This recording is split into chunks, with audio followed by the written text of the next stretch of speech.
పెద్దపల్లి జిల్లా గోదావరిఖని ప్రెస్ క్లబ్లో బీఆర్ఎస్ నాయకులు మీడియా సమావేశం నిర్వహించారు. ఆ ప్రాంతాన్ని అభివృద్ధి చేయమంటే కాంగ్రెస్ పార్టీ నాయకులు ఇష్టానుసారంగా కూల్చివేతలకు పాల్పడుతున్నారని బీఆర్ఎస్ నాయకుడు నారాయణదాసు మారుతి విమర్శించారు. ముందస్తు ప్రణాళిక లేకుండా కూల్చివేతలు చేపట్టడం వల్ల వ్యాపారులు, ప్రజలు తీవ్ర ఇబ్బందులు ఎదుర్కొంటున్నారని అన్నారు. రాష్ట్ర ప్రభుత్వం ఉద్యోగాల కల్పన విషయంలో స్పష్టత ఇవ్వడం లేదని ఆరోపించారు. ఈ అంశంపై మాట్లాడితే బీఆర్ఎస్ మాజీ ఎమ్మెల్యే కోరకంటి చందర్పై విమర్శలు చేయడం సరైన విధానం కాదన్నారు.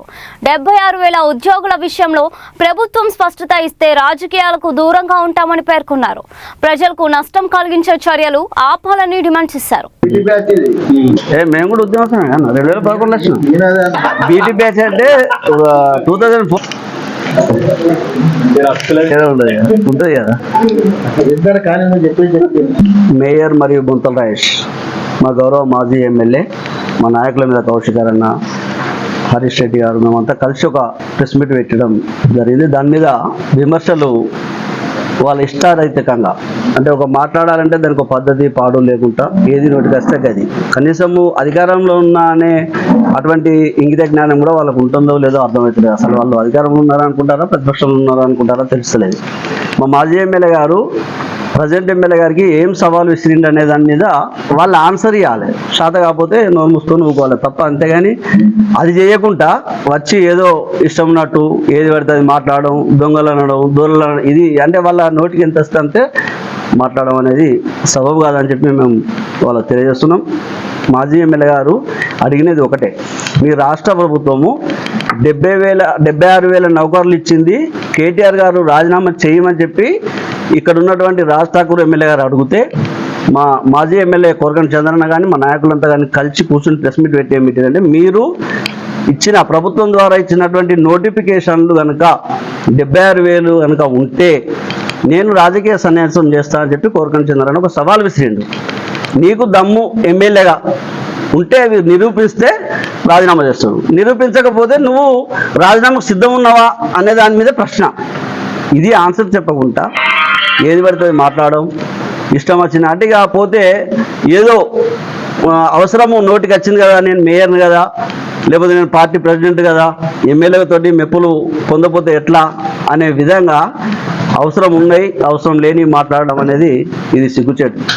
ఆ విషయాన్ని చెప్పకుండా వాళ్ళు ఏం మాట్లాడతారు, ఈ ఊరిని బీఆర్ఎస్ ప్రభుత్వం హయాంలో బుందరగడ్డ చేసినమాట చూస్తారు ప్రజలంతా. లక్ష్మీనగర్ ఈ ప్రాంతం అంతా కొలగొడతా అంటే అసలు ఎవరు బొందలగడ్డ చేస్తారు అనేది ప్రజలే చూస్తారు, మేం కాదు. నువ్వు కూలగొట్టింది ఏంటిది, నువ్వు చేస్తున్నది ఏంటిది, అసలు అభివృద్ధికి కూల్చడానికి దానికి ఏమైనా ఆనవాళ్ళు ఉన్నాయా? కూల్చడం అంటే ఏ పద్ధతిలో కూల్చాలి? అభివృద్ధి చేసేటప్పుడు రోడ్డు వైడనింగ్ చేయాలనుకుంటే ఇరుపక్షాల ప్రాంతాలల్లో ఎన్ని ఫీట్లు తీస్తావు దానికి ఒక ప్రణాళిక ఉంటుంది.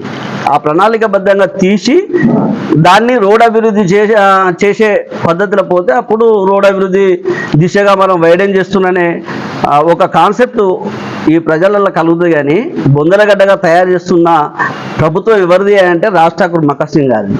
అది మర్చి చీటికి మాటికి మీరు టీఆర్ఎస్ ప్రభుత్వ హయాంలో బొందలగడ్డ చేశారు. ఇక లేకపోతే ఓసీపీ 5 కోసం మాట్లాడుతున్నారు వీళ్ళు. ఆయన 2.5 సంవత్సరాలు కాంగ్రెస్ ప్రభుత్వం వచ్చి 2.5 సంవత్సరాలు అవుతుంది. మేము ఫస్ట్ ఇప్పటికీ దాదాపు ఒక 2-3 సార్లు సవాల్ చేసినాం.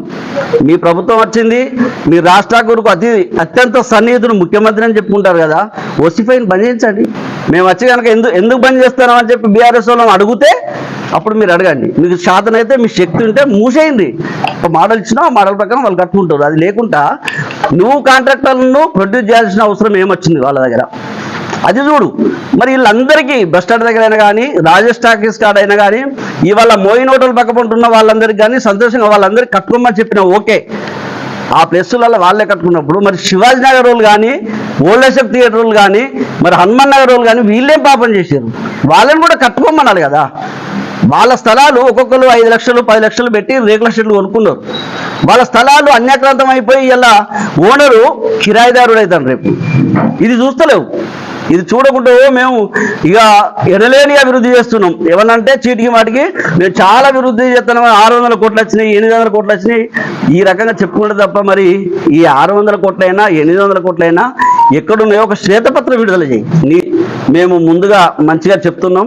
ఇక ముందు ఎప్పుడైనా ఇలాంటి ఆలోచనలు చేస్తే మాత్రం మీకన్నా మేము ఎక్కువ ఎదురుదాడి చేయగలుగుతాం. మాకు తిట్టొస్తుంది, మాకు అన్యత్తి రకరకాల భాషలు సంస్కృతంలోనే తిడతాం. మీలాగా ఏది మాట్లాడినా మాట్లాడదు. మాకు కొంత సంస్కారం ఉండి మేము అనవసరం మాటలు మాట్లాడుతున్నాం కాబట్టి ఇకనైనా చాలా జాగ్రత్తగా మాట్లాడాలని చెప్పి హెచ్చరిస్తున్నాం.